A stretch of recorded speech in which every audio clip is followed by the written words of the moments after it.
মেয়াদোত্তীর্ণ ইঞ্জিনে খুঁড়িয়ে চলছে লালমনিরহাট রেল সেবা।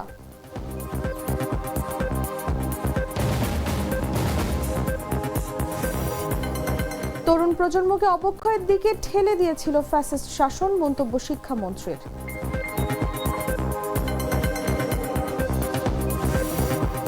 লন্ডভন্ড মধ্যপ্রাচ্যের মার্কিন ঘাঁটি, ইরানের নিশানায় কুপকাত পেন্টাগন।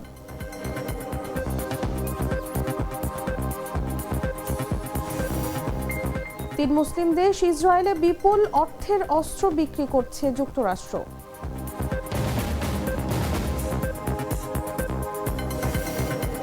এবং রুদ্ধশ্বাস টি-20তে 3 রানে হেরে হোয়াইট ওয়াশ বাংলাদেশ।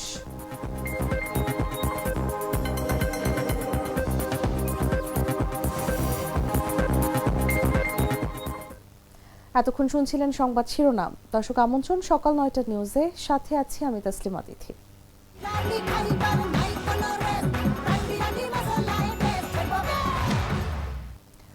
চলে যাচ্ছি পুরো খবরে। উত্তরাঞ্চলের রেল যোগাযোগের অন্যতম প্রধান কেন্দ্রবিন্দু লালমনিরহাট, অথচ এই অঞ্চলের রেল সেবা এখন কেবলই এক দুর্ভোগের নাম। প্রতিদিন 20 জোড়া ট্রেনের বিপরীতে লোকোমোটিভ বা ইঞ্জিনের তীব্র সংকট, মেয়াদোত্তীর্ণ জরাজীর্ণ ইঞ্জিন আর লক্কর ঝক্কর বগি নিয়ে খুঁড়িয়ে চলছে এই বিভাগের রেল যোগাযোগ। রেলওয়ে তথ্য মতে লালমনিরহাট বিভাগে প্রতিদিন 20 জোড়া ট্রেন পরিচালনার জন্য অন্তত 30টি লোকোমোটিভ প্রয়োজন, কিন্তু বর্তমানে সচল আছে মাত্র 21টি। উদ্বেগজনক তথ্য হলো এই 21টি ইঞ্জিনের মধ্যে 16টি তাদের অর্থনৈতিক আয়ুষ্কাল বা মেয়াদ হারিয়েছে বহু আগে। ইঞ্জিন ও জনবল সংকটের প্রভাব পড়েছে ট্রেন চলাচলেও। বর্তমানে এই বিভাগে বন্ধ হয়ে আছে 4টি ডেমো ট্রেন, 7টি মেইল ট্রেন এবং 14টি লোকাল ট্রেন। এতে প্রতিনিয়ত দুর্ভোগে পড়ছে যাত্রীরা। দীর্ঘদিন ধরে এই অঞ্চলটি রেল অবকাঠামো উন্নয়নে অবহেলিত বলে দাবি স্থানীয় সচেতন মহলের। লালমনিরহাট রেলওয়ের বিভাগীয় যান্ত্রিক প্রকৌশলীও স্বীকার করেন রেলওয়ের বিভিন্ন সীমাবদ্ধতার কথা। এই সংকট কাটাতে নতুন কোনো উদ্যোগ কবে নাগাদ নেওয়া হবে সে বিষয়ে কোনো সুনির্দিষ্ট তথ্য দিতে পারেনি বিভাগীয় ব্যবস্থাপক।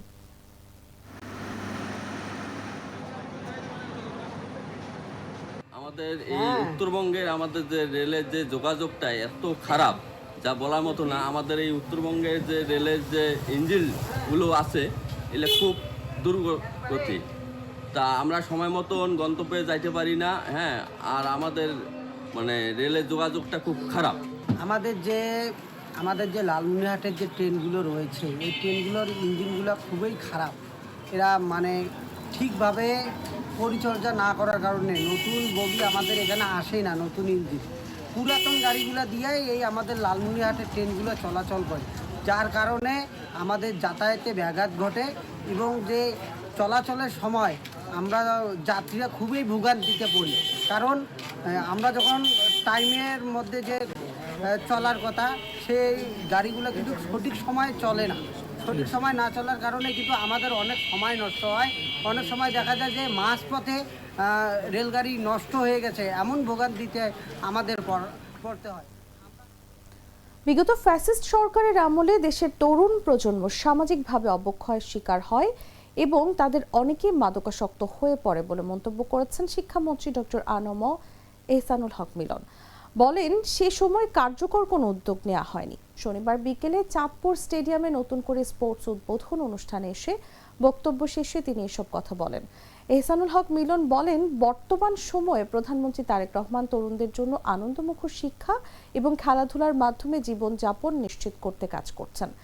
এর মাধ্যমে তাদের শারীরিক ও মানসিক উন্নয়ন ঘটানোর লক্ষ্য নেওয়া হয়েছে।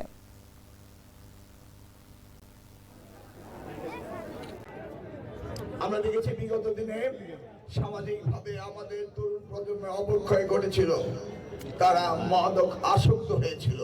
ফ্যাসিস্ট সরকার এই ব্যাপারে কোন রকম কার্যকরী সিদ্ধান্ত তারা নেয়নি। আজকে মাননীয় প্রধানমন্ত্রী চাচ্ছেন আনন্দের মধ্য দিয়ে শিক্ষা, খেলাধুলার মধ্য দিয়ে তাদের জীবনযাপন এবং তাদের শারীরিক উন্নত ব্যবস্থা করার জন্য তিনি এই নতুন করে অনুষ্ঠানটি শুরু করেছেন। আমরা শিক্ষা মন্ত্রণালয় থেকে প্রাথমিক স্কুল থেকে মাধ্যমিক স্তর থেকে এবং বিশ্ববিদ্যালয় পর্যায়েও আমরা খেলাধুলার প্রতিযোগিতা শুরু করে দিয়েছি। আমরা চাই সারাটি বছর আমাদের সন্তানরা খেলাধুলা এবং লেখাপড়ায় ব্যস্ত থাকবে, মেধা ও মননের সংস্কার হবে এবং ভবিষ্যৎ প্রজন্মের নতুন জাতি হিসেবে তার বিশ্বের মানচিত্রে আমাদেরকে তুলে ধরবে। মুখস্থ লেখাপড়া করে জ্ঞান অর্জন হয় না, শারীরিক ও মানসিক শক্তি জ্ঞান অর্জনের প্রয়োজন বলে মন্তব্য করেছেন পরিবেশ মন্ত্রী আব্দুল আওয়াল মিন্টু। বলেন, বাংলাদেশে এমনও আছে যারা গান বাজনা নাটককে লেখাপড়ার উপায় মনে করেন না। এটা হলো একটা ভ্রান্ত ধারণা। শনিবার ফেনী জেলা পর্যায়ে নতুন করে স্পোর্টসের উদ্বোধনী অনুষ্ঠানে তিনি এসব কথা বলেন। নতুন করে এই ইনিশিয়েটিভ বাংলাদেশের ভবিষ্যতের জন্য গুরুত্বপূর্ণ বলেও মন্তব্য করেন তিনি। আমাদের ছেলেমেয়েরা যদি শুধু স্কুলে গিয়ে মুখস্থ করে যদি লেখাপড়া করে, আর এটা কোনো জ্ঞানী হয় না। জ্ঞানী যদি হতে হয়, আপনার শারীরিক, মানসিক, মনস্তাত্ত্বিক বিকাশ অত্যন্ত জরুরি। সেজন্যই এটা আমাদের, যদিও আমাদের ম্যানিফেস্টোতে সেজন্য এটাকে ঢুকানো হয়েছে। এবং আমি কৃতজ্ঞ আমাদের মাননীয় প্রধানমন্ত্রীর যে এই ইনিশিয়েটিভটা উনি অনেক তাড়াতাড়ি নিয়েছেন, যাতে করে আগামী 5 বছরে এটা এমনভাবে স্থায়ী রূপ নেয় যেন বাংলাদেশের প্রতিটি ইউনিয়ন থেকে প্রতিটি পৌরসভা সব জায়গায় এটার বিস্তৃতি সাধন করবে।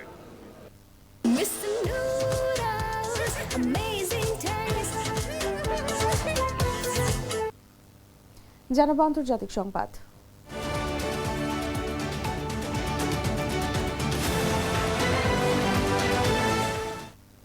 মধ্যপ্রাচ্যে যুক্তরাষ্ট্রের সামরিক উপস্থিতি নতুন করে চাপে পড়েছে। সিএনএন-এর এক প্রতিবেদনে বলা হয়েছে, একাধিক মার্কিন ঘাঁটি ড্রোন ও ক্ষেপণাস্ত্র হামলার শিকার হয়ে কৌশলগত সক্ষমতা নিয়ে প্রশ্ন তৈরি হয়েছে। পেন্টাগনের ভিন্ন দাবি থাকলেও বিশ্লেষকরা বলছেন পরিস্থিতি এখন অনিশ্চিত এবং আঞ্চলিক নিরাপত্তা নিয়ে উদ্বেগ বাড়ছে। বিস্তারিত জাগো ডেস্ক রিপোর্টে। মরুভূমির তপ্ত বালুর নিচে চাপা পড়েছে মার্কিন দম্ভ, যে আকাশ একসময় পেন্টাগনের ড্রোন আর যুদ্ধ বিমানের একচ্ছত্র দখলে ছিল, আজ সেখানে কেবল পরাজয়ের দীর্ঘশ্বাস। সিএনএন-এর সাম্প্রতিক এক বিশেষ অনুসন্ধান বলছে, মধ্যপ্রাচ্যের 8টি দেশের 16টি মার্কিন ঘাঁটি এখন কেবল ধ্বংসস্তূপ। ড্রোন আর ক্ষেপণাস্ত্রের মুহুর্মুহু আঘাতে বিশ্বশক্তির কৌশলগত অবস্থান এখন খাদের কিনারায়। মার্কিন প্রতিরক্ষা ব্যবস্থার হৃৎপিণ্ড বলে পরিচিত রাডার স্টেশন আর যোগাযোগ ব্যবস্থাগুলো এখন অকেজো। স্যাটেলাইট চিত্রে দেখা গেছে, ইরানের সুপরিকল্পিত হামলাগুলো ঠিক সেখানেই আঘাত করেছে যেখানে ব্যথা সবচেয়ে বেশি। এটি কেবল সামরিক সরঞ্জাম হারানো নয়, বরং কয়েক দশকের সাজানো রাজত্বের পতন। পেন্টাগন ক্ষয়ক্ষতির অঙ্ক কম করে দেখালেও আসল চিত্র বলছে $50 বিলিয়ন বেশি সম্পদ ধুলোয় মিশেছে। যে সৌদি আরব কিংবা মিত্র দেশগুলো একসময় মার্কিন নিরাপত্তা চাদরকে অভেদ্য মনে করত, আজ তাদের কণ্ঠেও অবিশ্বাসের সুর। একজন সৌদি কর্মকর্তার ভাষায়, এই মিত্রতা এখন আর নিরাপদ নয়। ওদিকে ইরান স্পষ্ট জানিয়ে দিয়েছে, আত্মরক্ষার তাগিদেই তারা এই ধ্বংসযজ্ঞ চালিয়েছে। খামেনি হত্যার বদলা নিতে তারা বেছে নিয়েছে নিখুঁত সমর কৌশল। ফেব্রুয়ারির সেই উত্তাল দিনগুলো থেকে এপ্রিলের অস্থায়ী যুদ্ধবিরতি, মধ্যপ্রাচ্যের মানচিত্র বদলে গেছে 38 দিনের এই আগুনে। পাকিস্তান মধ্যস্থতা করলেও শান্তি ফেরেনি। 23 এপ্রিল যুদ্ধবিরতির মেয়াদ শেষ হওয়ার পরেও বিরাজ করছে এক অশুভ নীরবতা। গল্পটি কেবল রাডার ধ্বংসের নয়, বরং ওয়াশিংটনের প্রতিপত্তি ধসের। এক সময়ের ত্রাস এখন কেবল আত্মরক্ষায় ব্যস্ত। মধ্যপ্রাচ্যের আকাশে নতুন অধ্যায় শুরু হতে যাচ্ছে, যেখানে আমেরিকার ছায়া ক্রমেই ছোট হয়ে আসছে। এখন প্রশ্ন একটাই, মিত্ররা কি আস্থার হাত বাড়িয়ে দেবে, নাকি এক সময়ের পরাশক্তির করুণ বিদায়গাথা দিয়ে ইতিহাস লেখা হবে? তুষার ইসলাম, জাগো নিউজ। প্রাণ কফি ক্যান্ডি, কররা কফি, কঠিন স্বাদে, হাইকে বলো বাই। সংবাদ শেষ করব খেলার খবর জানিয়ে।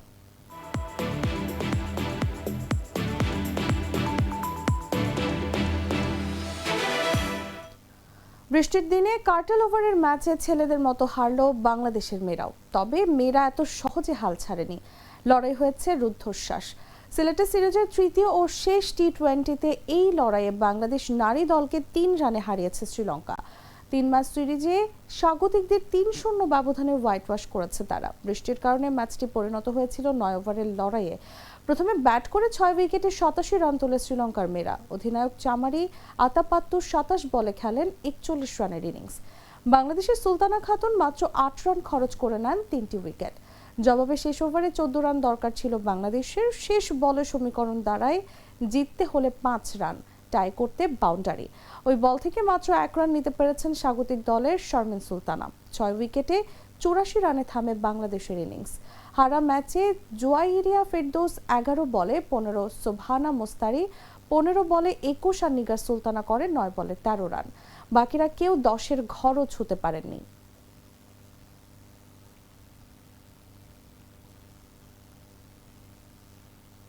দর্শক, সংবাদ শেষ করার আগে শিরোনামগুলো জানিয়ে দিচ্ছি আরো একবার। মেয়াদোত্তীর্ণ ইঞ্জিনে খুঁড়িয়ে চলছে লালমনিরহাট রেল সেবা।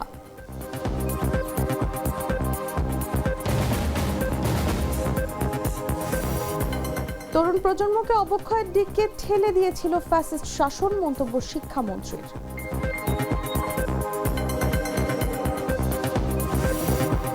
লন্ডভন্ড মধ্যপ্রাচ্যের মার্কিন ঘাঁটি, ইরানের নিশানায় কুপকাত পেন্টাগন।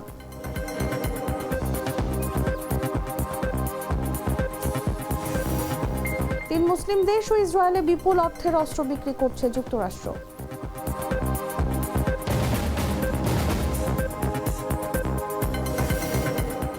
এবং রুদ্ধশ্বাস টি-20-তে 3 রানে হেরে হোয়াইট ওয়াশ বাংলাদেশ।